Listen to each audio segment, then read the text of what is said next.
Hey folks, it's Nate. Thanks for joining me at the art table again today. I'm back taking another look at the One Piece live action adaptation. We're at episode 7, which is undoubtedly the emotional core of this adaptation.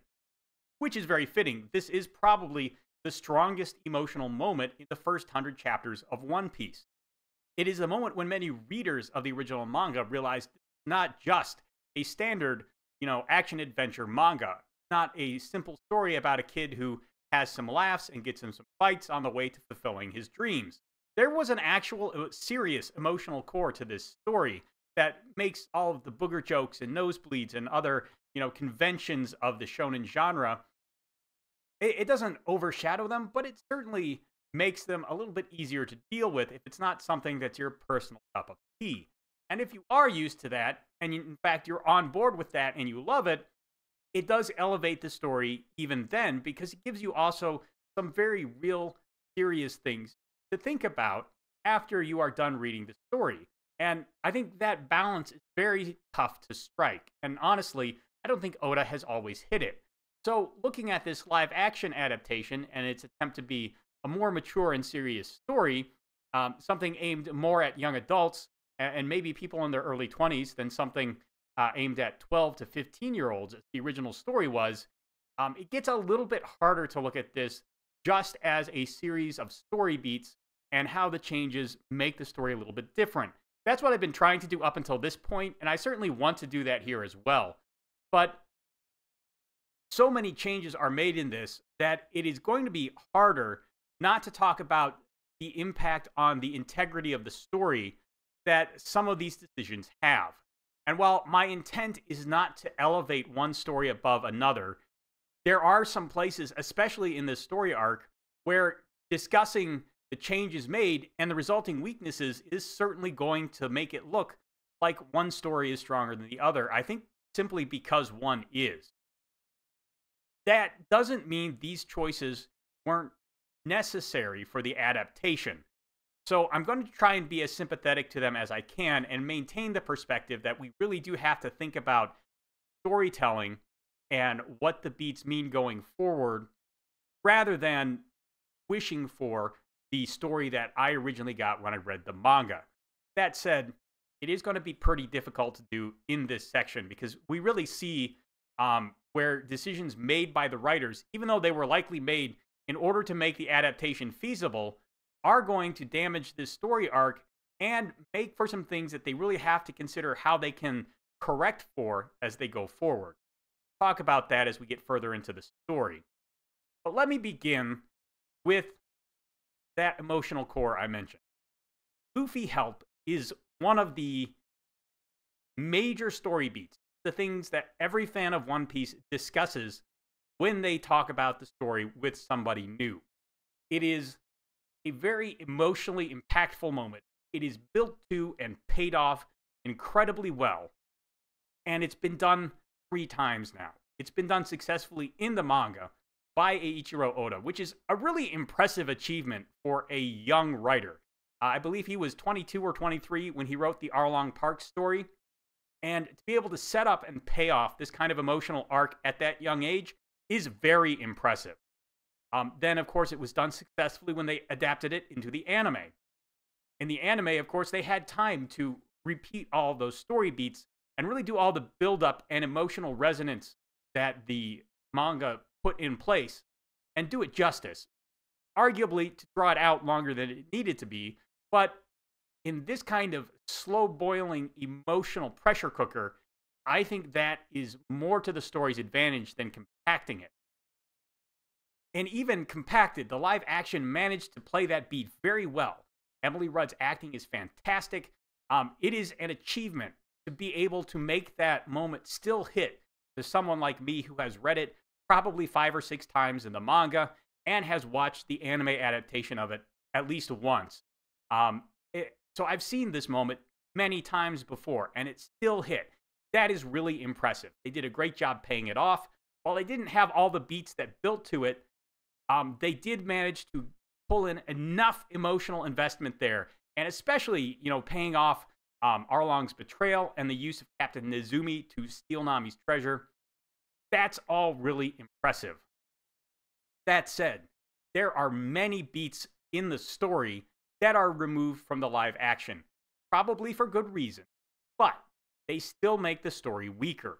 And they don't, because these moments are taken out, doesn't alone make the story weaker, because they could have been, equivalent moments could have been added in other parts of the story to shore up the pieces that have been taken out. Unfortunately, that wasn't done, probably because of the time constraint, which, I mean, it is what it is. You know, the medium has very real time constraints to it, and building up the stronger emotional moments does make it harder to get those less important moments. And it's the emotional moment that you really need in this story. You have to make sure Luffy help pays off. Because if you don't, you've just lost the thread of the story. That is the big emotional core of Season 1. The big emotional core of the East Blue in the manga. So I don't blame them for making the cuts where they are. The question is, what cuts did they make? So let's talk a little bit about what they failed to do, what they cut out, and what they didn't replace with equivalent material. The first and biggest thing is they didn't replace the depth of Arlong's scheme. So in the manga, we see a lot of what Arlong's crew can do with access to Nami's maps. It isn't just a matter of having highly accurate, very detailed maps. We see that Nami reads several books of maps even in the live action.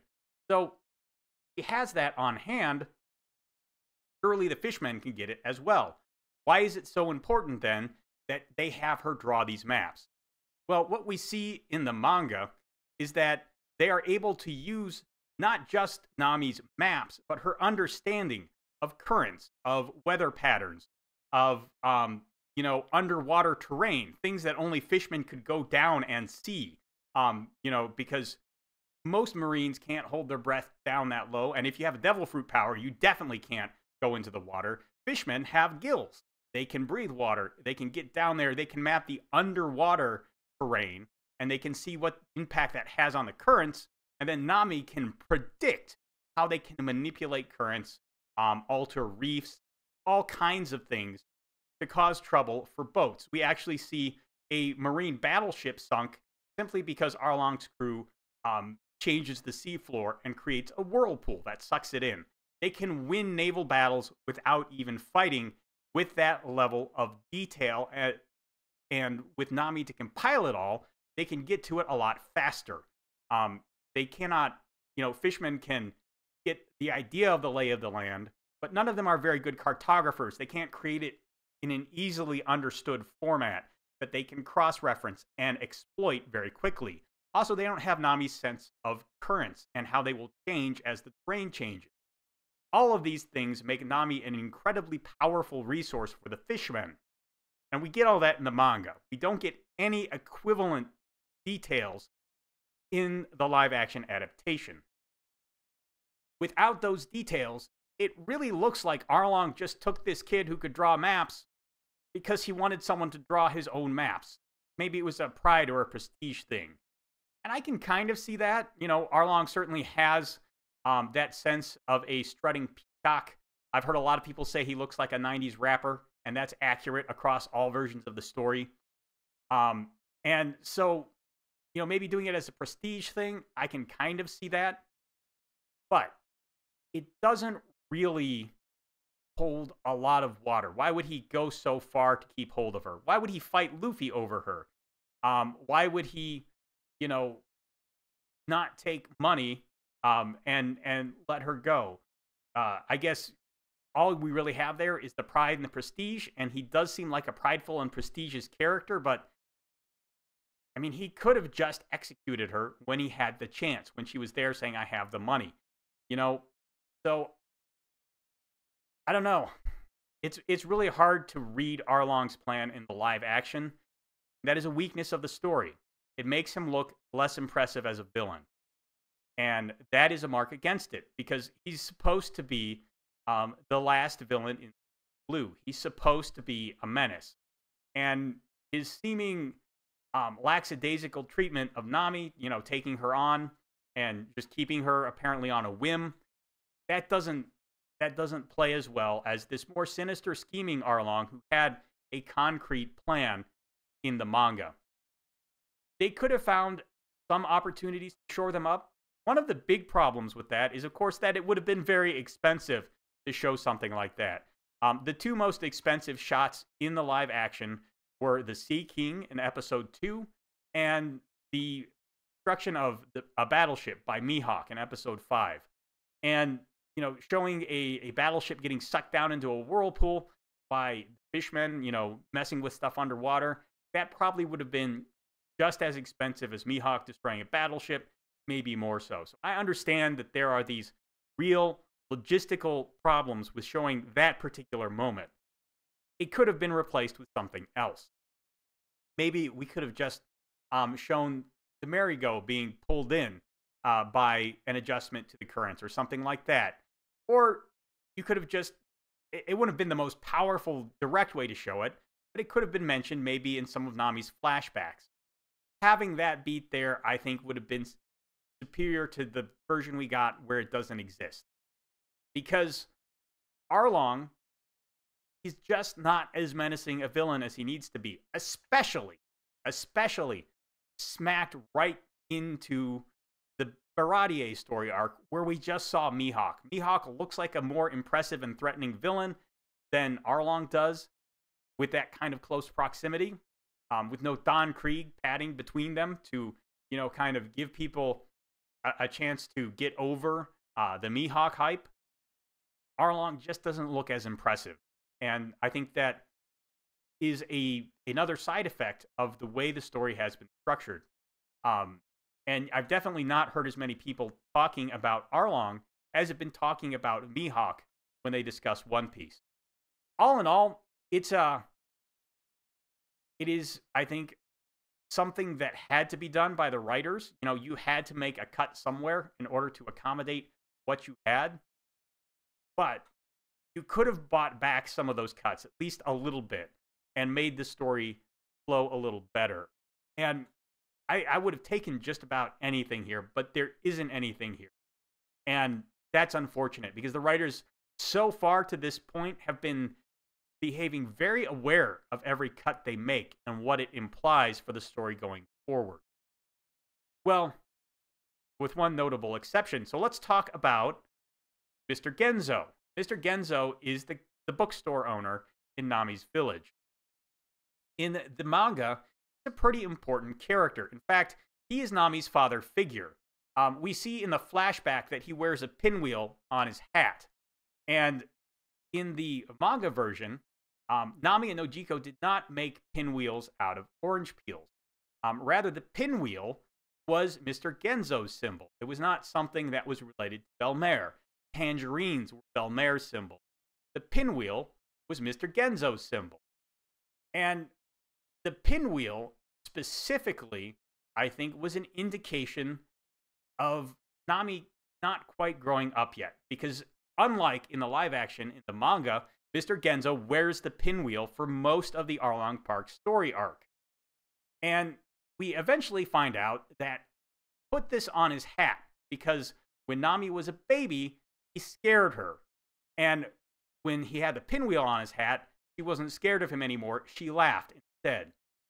So, pinwheel, kind of a symbol that until the end of this story arc, Nami hasn't grown up because Mr. Genzo wears it on his hat the whole time. Doesn't take it off until Nami sets sail with the Straw Hats. That is the symbol that she has grown up. She is ready to actually leave this town. Because the whole time, she's been tied to Cocoa Village. Even when we saw her in Orange Town and Syrup Village and on through the Baradier arc, she was still shackled to Cocoa Village. That's an important thing to keep in mind for some of the things that are paid off in Episode 8. So put a pin in that for now. The problem with not having Mr. Genzo in the story arc is that he is one of the 2 points of contact for the Straw Hats understanding Nami. And without him there, with his role cut down so much, we don't get to know as much about her. We only get her from Nojiko's point of view, A. And B, we cut out the villager point of view. Now, I talked about this in episode 2, way back when, and I mentioned that I wasn't sure how the live action was going to handle this element going forward. One of the odd things about the Straw Hat Pirates in general, and Luffy in particular, is that they have much more in common with the townspeople they meet throughout their journey than they do with the pirates they meet throughout their journey. That is an ongoing thread, and it's very important. In fact, it's integral to the next story arc. The Baroque Works saga kind of hinges on the Straw Hat Pirates not behaving like normal pirates, and instead coming to blows with Baroque Works in order to overthrow their scheme to plunder the nation of Alabasta. They do that because they have a lot more sympathy with the people of Alabasta than they do with Baroque Works, which is run by a pirate. This makes it important that we establish that trait of theirs ahead of time. There is time to do that in the Alabasta Baroque Works saga itself, particularly Drum Island, and maybe a little bit in Log Town. Certainly, when Zoro goes to replace his destroyed swords, there's a little bit of opportunity for it, but we haven't seen a whole lot of opportunities for that in especially Luffy's arc. And Luffy is usually the first person to gel with a member of the nation they're visiting. So that is really an important piece of setup that has been missing from this entire season. Now, they can buy it back in the next season, but not having Mr. Genzo, not having Mayor Boodle in episode 2, that really cuts down on these opportunities to show how normal and grounded Luffy actually is compared to most of the pirates in the world. He's really behaving as a person aloof from the regular people around him in many ways. That, while it's true that Luffy is a lot more reckless than they are, he understands them and he relates to them, or he should. Changing this is going to make Alabasta Saga a little bit harder to sell. They can still pull it off. Like I said, they can reestablish, or there is still time to establish, I suppose, this element of his character before they hit the major events in that saga that make it important. But they're running out of time, and they've missed 2 really important beats here. Another thing that's changed in here, and more of a neutral change, I think, is they've changed the way Luffy is characterized. One of the really fascinating things that started to happen in Arlong Park is Luffy refused in this arc to listen to anything people tried to tell him about Nami. He didn't want to hear about Nami from anyone other than herself. This is something they kind of allude to in the live action when Luffy says he's tired of hearing about Nami from other people. But that is a response to hearing about Nami from other people, not a refusal to do it at all. This changes Luffy's characterization in a couple of ways. It makes him a little more inquisitive than he was before. Luffy has a tendency to be aloof from anything other than his goals. He just doesn't pay any attention to it. He'll kind of just walk past anything that doesn't catch his imagination right away. But that's not really what's going on here. And this is set up and then paid off in the manga by the way he responds to being asked for help. In the manga, after avoiding hearing anything about Nami's circumstances from anyone, when Nami finally asks for help, he practically explodes after putting his hat on her head, screaming, "Yes, of course." What this tells me, combined with the other, allusions to his refusal to pay attention to Nami, that the 2 things that are most important to Luffy were in conflict throughout this entire story arc. The most important thing to Luffy is that people get to live out their dreams. He doesn't want to get in the way of what people want, unless it directly threatens something he cares about. Also, wants to protect his friends. Now, Nami is his friend, so he wants to protect Nami, but he also wants Nami to be able to do whatever it is she wants to do. And if she wants to be in Cocoa Village, living under Arlong in a way that obviously Luffy doesn't think is very good, he wants to be able to let her do that. It is against his nature to forcibly free someone from slavery. And that sounds weird. It sounds strange because Luffy is all about being free to do the things that let you chase your dreams. And I think that the conflict between that and wanting to defend his friends was something he was aware of in this situation. When the two things are in balance, when he doesn't know how much Nami is suffering, he can kind of say, all right, fulfill your goal. Do what you want. Stay here if that's what you really want. But I think he knew that if he sat through a retelling of all the ways Nami had suffered in her life, he would have popped. He would have gone off. And he would have overridden Nami's desires with his own. He didn't want to do that, so he avoided all of these situations. And when Nami finally said, okay, you can help me. This isn't what I want. Help me get what I actually want. He almost explodes with the release of tension. You don't get that in the live action with Luffy sitting through Nami's backstory, listening to Nojiko tell him about Belmare and the way she was killed. And that changes his characterization. He's a little more patient. He's a little more willing to put the goals of other people ahead of his own desire to stick up for them. That makes him a different, more patient, and less headstrong character, which all in all, I think is actually a very good interpretation of the character as he's been developed through the saga. The live-action Luffy is a little more mature, and he's certainly a lot more aware of other people and more willing, I think, to put their desires ahead of his own moral impulse, his drive to freedom, and his desire to protect people he cares about. We're going to see what that means more and more going forward, but I think this is actually a good interpretation of the character as he's been presented so far. I don't think the live-action Luffy, who is doing things like, making bets with Nami about whether they can get a ship without stealing it, is going to be as mule-headed about what he wants. I think he's going to work a little bit more with his crew. So I think this is actually a good interpretation of the character.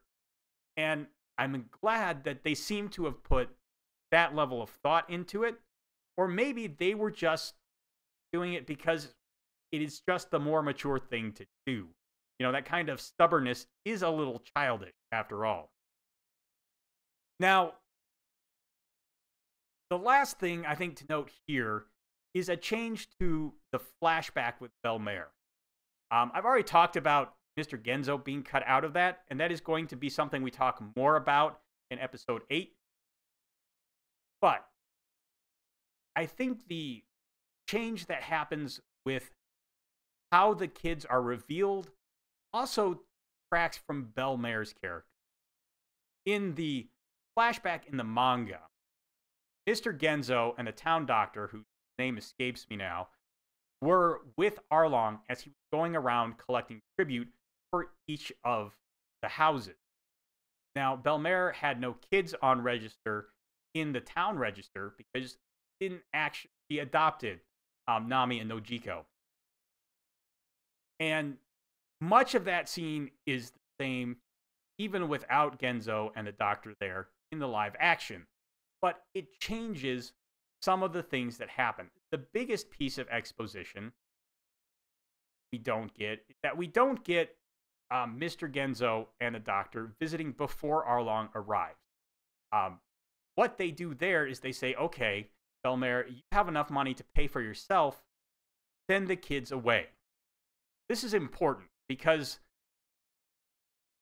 in the live action, we just get Belmare refusing to deny that she has kids. And that is pretty powerful. But maybe she would have been okay with that if it didn't mean having to send her kids away permanently. But we don't get a line about sending the kids away, giving them enough food to survive and hopefully make it to the next village. We don't get a sense that if Belmare hadn't lied, he would have had to explain these kids the next time the tribute comes around. I guess it is established that the tribute is a regular payment, but we never hear how often it has to be paid. I mean, if it was a yearly payment, he could have just produced the kids at the next payment and said, hey, I adopted these kids over the last year. So there's not enough details there, I think, to really sell why there was no option but for Belmare to pay for herself or to pay for her kids.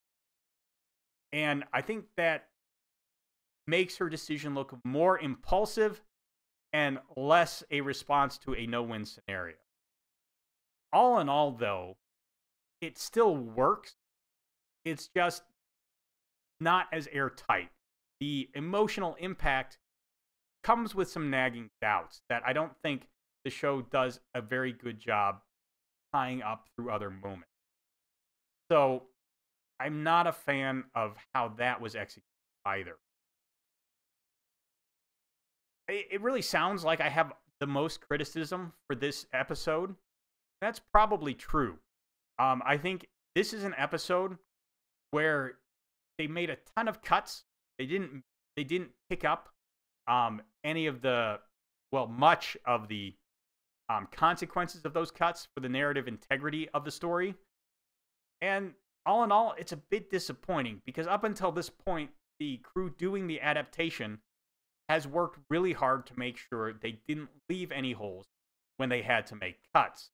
And it's a bit worrying because after this point, they are going to have to make even more cuts as they proceed, unless Netflix gives them a longer season length, which may not be a bad idea, and they may be willing to do as well received as the live action has been. That said, it is a bit of a worrying trend to see that the more material they try and condense, the sloppier their work gets. It's not surprising, admittedly, but it is concerning. A couple of points of praise here. They did have to, continue to spin out this Marine storyline. I think the Marine storyline in episode 7 is when that storyline is at its peak. Not only do we get a payoff of the growing relationship between Helmeppo and Toby, which is very nice to see, I think really well acted by both actors. We get a great discussion between Zeph and Garp. And this is an adaptation of a moment that happened much later in the story, actually as Garp retires from the Navy much later in the storyline. And originally, Zeph was not Zeph. He was another Marine admiral by the name of Sengoku. But they managed to condense a lot of the ideas that it's time to maybe step aside and let the next generation have their chance. They managed to tell them in a way that is very appropriate for the character who's telling Garp things. Garp and Zeph have an amazing bit of verbal sparring. Maybe not amazing, but pretty well written. And definitely in keeping, where they discuss wine and food as metaphors for it being time to step aside and let someone else have a go of things. I thought that was very good. It was a very deft use of material from later in the story. And given that they didn't know if they were going to get to do anything else with these characters, I don't blame them at all for trying to tie up these characters in a nice, neat bow with a complete story arc. All in all, they made very intelligent use of the pieces they had, and they adapted it in a way that is both obvious and pleasing to people who understand it, and still new and fresh for old and new audiences alike. I have been pretty hard on the Marine storyline, I think. This is when it's at its best. I found it very pleasing to see. All in all, those are my thoughts on One Piece Episode 7. It has a lot of the brilliance of the original, but it comes through some bigger flaws than the original had. And while I don't want to make this all about comparing things, I think the changes here were largely for the worse. There was a failure to shear up the damage done by the cuts made. So far, the adaptation team has been really good at that. And it is my hope that's not a harbinger of things to come in season 2, because so far they've done a great job. You know, it's a very huge ask to adapt something like that. But now that these changes are in place, they're set in stone and in the narrative, we're also going to have to watch how they are played forward and whether maybe the writers can spin them into something new. We've certainly seen a lot of new wrinkles and moments for character growth come out of changes that have already been made. So maybe we get that season 2 as well. We'll just have to see. It's going to be at least a year till then. So in the meantime, let me know what you think of the changes in episode 7 down in the comments below. There's a like button and a subscribe button down there. You can use those as you see fit. I'll talk to you later.